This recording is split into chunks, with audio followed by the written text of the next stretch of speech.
ভিডিওটি করার আগে ক্ষমা চেয়ে নিচ্ছি, কারণ আমি একজন প্রবাসী। গতকালকে দেখলাম আমাদের প্রবাসীদেরকে অপমান করেছে কিছু সংখ্যক ব্যবসা এবং একটি কুলাঙ্গার ভিডিও ধারণ করেছে। সেই কুলাঙ্গারের ইউটিউব চ্যানেলে ভিডিওটি আপলোড করেছে যাতে বেশি ডলার ইনকাম করা যায়। তোকে যদি কুলাঙ্গার সামনে পেতাম, জুতাটা বাইরে তোর সাফার দাঁত, এদিকেরটা ওদিকে নিতাম, ওদিকেরটা এদিকে আনতাম। জানোয়ার কোথাকার। ভিডিও করার অন্য কোনো টপিক ছিল না, একদম চাপার দাঁত ভেঙে গেলাম আমাদের কুলাঙ্গার কোথাকার। আর সে সমস্ত পতিতাকে বলছি ভালো হয়ে যা, ভালো হতে পয়সা লাগে না। প্রবাসীরা খারাপ না, তোরা খারাপ। কিভাবে খারাপ জানোস? বন্ধুরা, আপনারা যারা ভিডিওটি দেখেছেন ভালো করে দেখেন জায়গাটা কোথায়। সংসদ ভবনের সামনে, আবার আপনার জিয়া উদ্যানের সামনে, এবং এদেরকে পাওয়া যায় আপনার বলদা গার্ডেনের সামনে, এদেরকে পাওয়া যায় রমনা পার্কে, বোটানিক্যাল গার্ডেন। গাছ এভাবে লড়ে, মানুষ মনে করে গাছের থেকে মনে গরু ছাগল পাতা খায়, সেই জন্য গাছ ডরে কাঁপতেছে।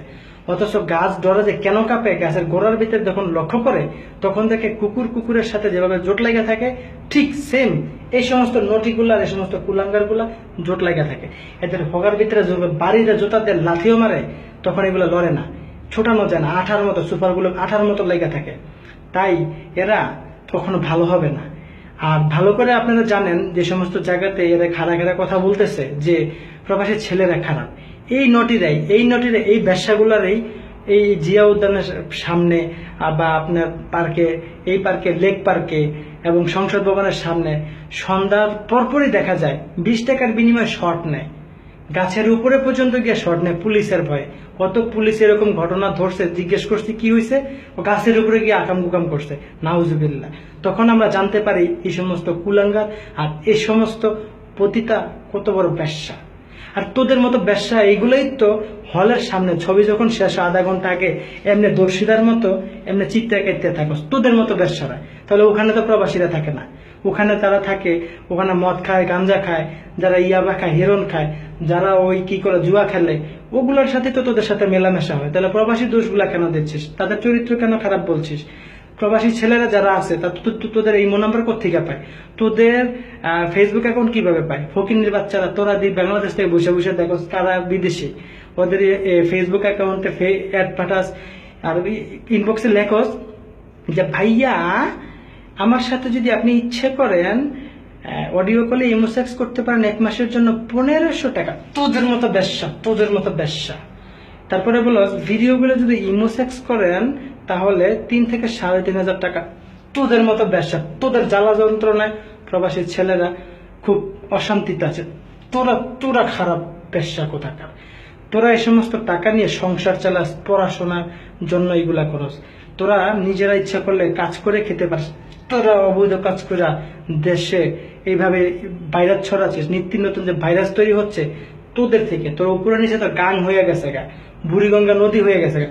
তোরা আবার কিভাবে ভালো হলি, তোরা আবার কিভাবে প্রবাসীদেরকে খারাপ বলছিস? তো তার বাড়ির স্টোরে চাপার দাঁত ভেঙে ফেলাম।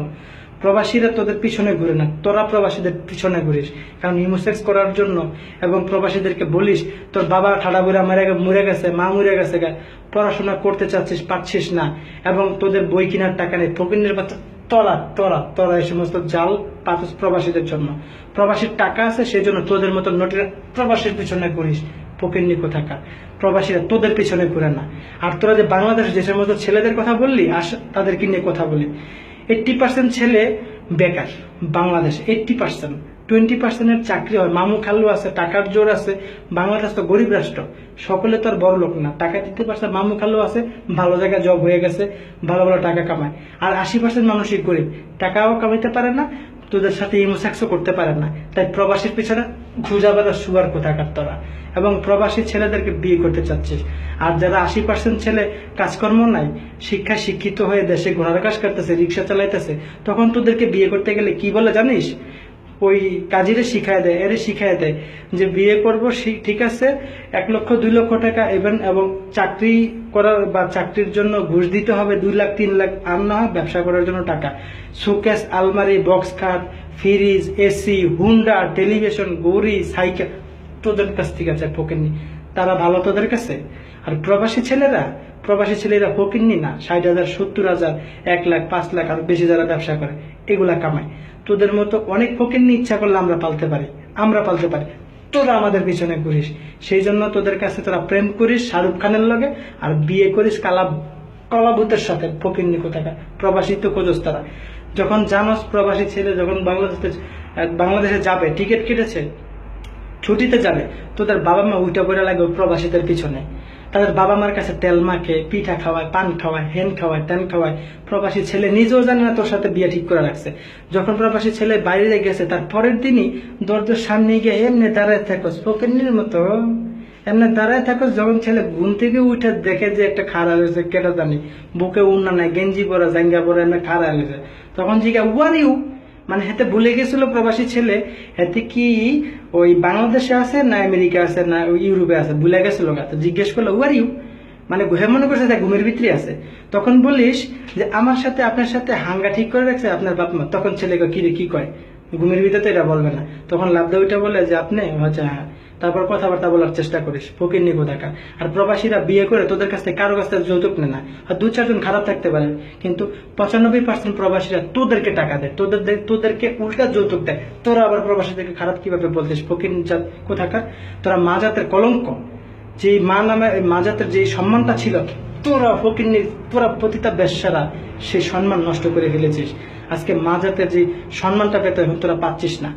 এবং আরো কি যেন বলতেছিস যে তোরা নাকি ওই ছেলেদের সাথে সবসময় দিন কাটাস। আরে প্রবাসীরা এখান থেকে বসে টাকা পাঠায়, সেই টাকায় শাড়ি কিনিস, মোবাইল কিনিস, আইফোন জীবনে চোখে দেখছস, স্বর্ণ চোখে দেখছস, হীরা মুক্তা দেখছস, এই প্রবাসীদের কাছ থেকে নিচ্ছিস টাকা। এতগুলা টাকা নিয়ে প্রবাসীর সাথে বেইমানি করে দেশে গাঁজাখোরের সাথে পাল্লাই যাস, লজ্জা করে না? তোরা আবার বড় বড় কথা বলিস প্রবাসীরা খারাপ। প্রবাসীরা আছে বলে দেশ টিকে আছে। প্রবাসীরা না থাকলে বাংলাদেশের যে সরকারই আসুক ভিক্ষা করে দেশ চালাতে হবে। আমরা প্রবাসীরা বাংলাদেশের সবচেয়ে বড় বাহিনী, আমাদেরকে সরকার শুধু সম্মান দেয়। আর তোরা সম্মান দিবি কি? তোরা তো সম্মানী ব্যক্তি না, তোরা হচ্ছিস পতিতা। তোদের রাতের বেলা 20 টাকা শর্টের জন্য তোদের পাওয়া যায় ফকিন্নি মুকিন্নি কোথাকার। আবার একদম চাপা তাপ বেঙ্গালাম যারা প্রবাসী নিয়ে কথা বলে, ভালো হয়ে যাবে ভবিষ্যতে।